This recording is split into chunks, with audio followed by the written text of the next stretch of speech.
Hey, what's up, guys? It's your boy Waffle Sauce here, better known as Syrup. Today, we're talking about something very, very interesting.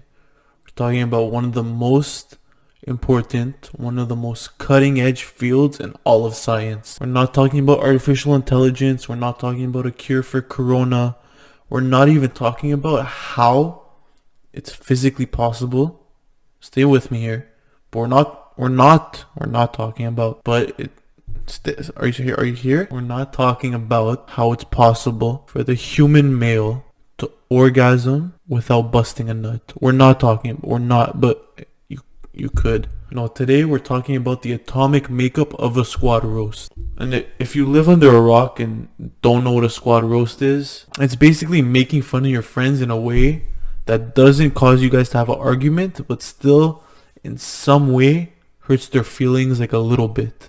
Just like a little bit. So, without further ado, let's talk about the science of a squad roast. Actually, there's going to be a little bit more ado. I know a lot of you guys probably don't think I have the credentials to speak on such a complicated topic, you know? Like, you guys probably like, this guy's too perfect. How could he ever get roasted? Which is true, but the squad always finds a way to make fun of you no matter who you are, no matter what you do. There's a little chink in your armor. And besides that, I don't mean to flex or anything, but I have delivered roasts that have received 100% approval rating from the squad. Now, I know you guys probably don't believe me because you guys just know that only a select minority of the human race would be able to pull off something that great. Which is true. It's just, I'm just one of those people that just superior in every single way. Now that we're done with the ado, let's just go into the science of a squad roast. We're gonna break the roast into its three main components. And the three main components are the actual physical materials which make up a squad roast, the environment in which a squad roast takes place, and the lasting effects of a squad roast on the participant. So, what's a roast made out of? You might ask, you might think it's obvious because as most people know, if you're not a nincompoop, you know that all human speech and all sounds actually are just vibrations that travel through the air, hit your ear do some weird drumming shit, like and then your brain understands it somehow. That's how sound works. And so you guys are probably just at home lollygagging and in your own heads are just like, so why is he talking about it if it's just the same as human speech? And this is where you're making the fundamental mistake. Not understanding that a squad roast, in terms of energy, in terms of vibration, in terms of aura, in terms of whatever you want to call it, is just more powerful than anything else a human can do with their mouth. And I know that seems out there. I know you guys probably don't believe me in terms of the raw power in which a squad roast holds. So, I have a chart here from NASA. Yes, the space fuckers. Because you know how there's no sound in space? But they have found that if you roast someone in space, they can hear it. So without further ado, baby, let's look at this chart. So as you guys could see, or what it appears to be, is that squad roast is the highest level of human speech. There's one thing above it, and before I show you guys, I want you guys to pause the video and comment below what you guys think it is. Now I know a lot of you guys probably didn't pause the video and didn't go comment what you thought it was. That's okay. Fucking losers, dickheads, ruining all the fun of the video. Groundbreaking, I know, but if you're one of my 26 subscribers, don't mean to flex or anything, but if you're one of them, you know that anything I say just has this immense power to it, which even beats the squad roast. It's the only thing in the known universe to have more energy in terms of sounds than a squad roast. Squad roast is in second, next is fire ass singing. Below that is like political speeches, stand-up, motivational speech. One of these dudes who like go talk in front of a crowd. Below that is a very interesting and new phenomenon with human beings, which is calling an emergency meeting and saying that you saw a red vent. As you guys could see, the sound cuts off around here. This is because when you call the meeting, this is just when the person goes and says, I saw red vent, fuck you red, I already voted, and then goes quiet. And then somehow, after seeing red vent, is the one to get voted off. Unbelievable how this happened. It's okay. It's been a month. You've healed. You've gotten better. You're not mad about it anymore. It's not. You saw him vent, and then people voted you out. But it's okay. People make below that is normal speech, and then emitting almost no energy and being the lowest form of human speech is going to a store, being upset about something, and asking if you could speak to a manager. So yeah, this covers the physical material of a squad roast. So next is the environment of the roast and how the roast is actually formed and grows. Now roasts are only among the human species, and they could only take place in groups of 3 or more, and the bigger the group of people, the bigger the potential for the size of the roast. Because in life, like, be honest, is there anything more fun than laughing at your friend's expense? So right here we have the diagram. In this example, let's say blue is the one to initiate. So blue, what he does is he puts this energy here and it's directed at brown. Now he does that. Blue puts the ball here, directs the energy at brown, and the ball is not too big. The ball is smaller than brown is, so it's going to cause no damage to brown. Brown's just going to laugh it off. But this energy here could receive laughter, right? So the laughter goes from here, here. Let's just say orange, his head's in the cloud, he's on his phone or whatever. And green doesn't want to laugh. So green knows that what orange is getting roasted about could be applied to him even stronger. So he's just being quiet, hoping that brown just takes the roast. But now because of the laughter, the roast becomes bigger. So yeah, here we're at the place where we have this big ball and it's directed here.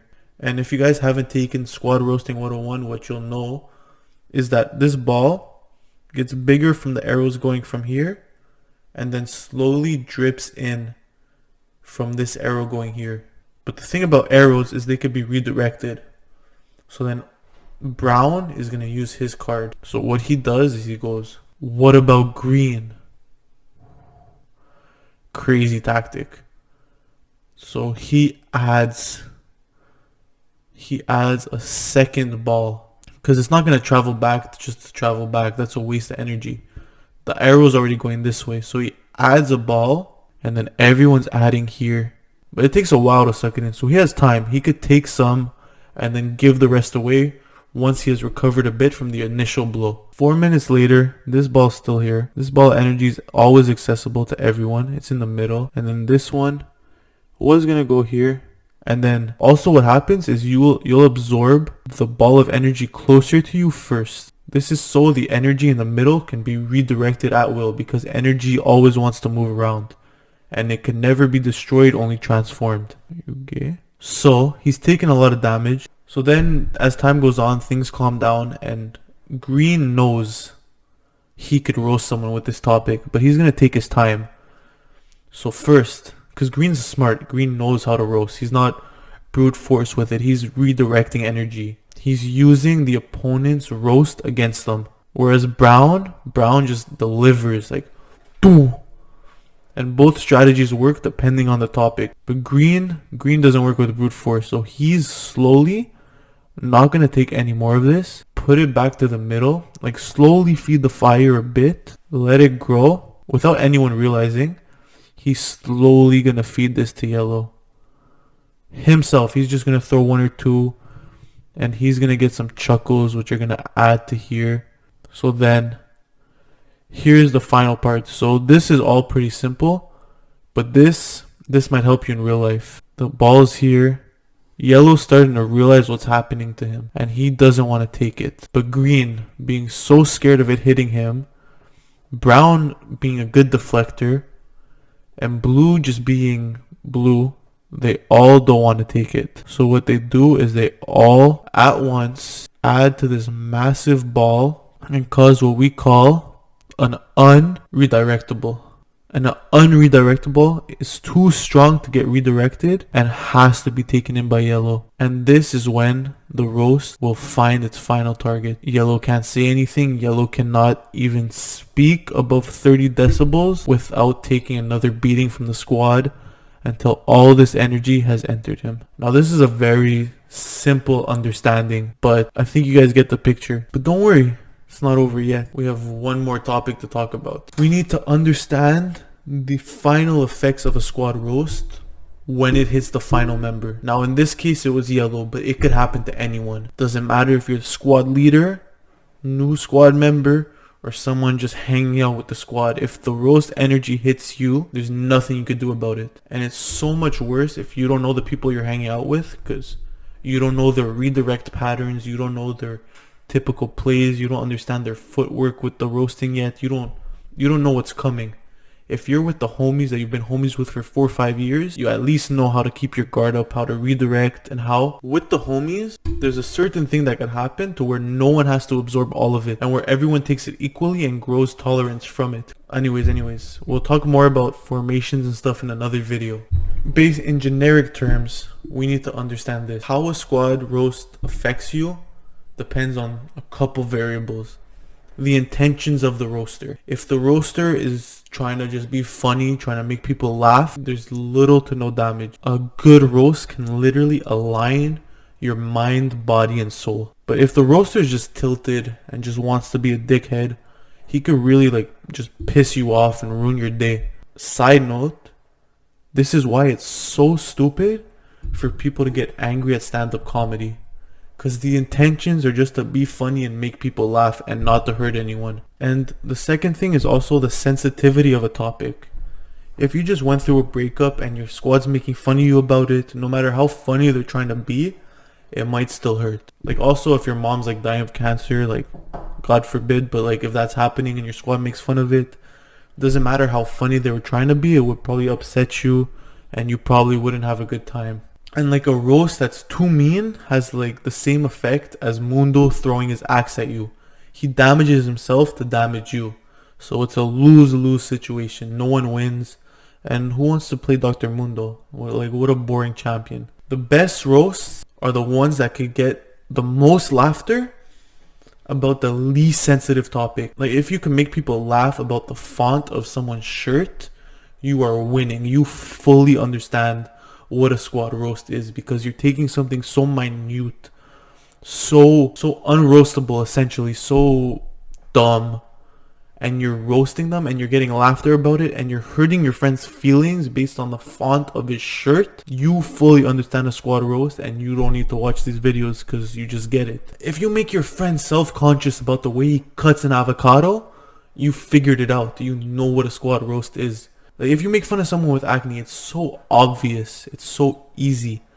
If you make fun of someone's weight, it's such an easy job. And unless it's a clever wordplay or something like that, you're not really comprehending what a roast is. You're just making fun of someone. And there's a huge difference between roasting someone and making fun of someone. Anyways. The third thing that affects how a roast affects someone, affects the affection, is the confidence of a member. If he's fully confident in himself, he doesn't give a fuck, he'll just roast you back. He won't even try to redirect it, he'll just add to you. Because he knows he could dish out more than you, and he'll know he'll crack you before you crack him. So if you're confident, a roast won't really affect you. And getting roasted on a continual basis actually over time improves your confidence. If you spend 5 years with the same group of friends, they've made fun of every part of your character, every part of who you are. So anyone who tries to insult you is literally just child play. I can't even imagine what someone could say to me that would offend me at this point because of what my friends have said to me, and vice versa. I know that me and my friends diss each other harder than anyone else could diss us, which is what makes you strong and makes you impenetrable to getting roasted. Also, you learn all the techniques the redirect, the abruption, all the other things that are gonna come soon if you guys want to learn about them. Oh, I'm tired. Holy shit. Anyways, it's been your boy Waffle Sauce here. You guys call me Syrup though. I hope you guys enjoyed the video. I hope you guys enjoyed the new setup. I know this was this last video, but this is the new setup for the next 9-10 months. So hope you guys enjoyed it. Hope you guys liked the video.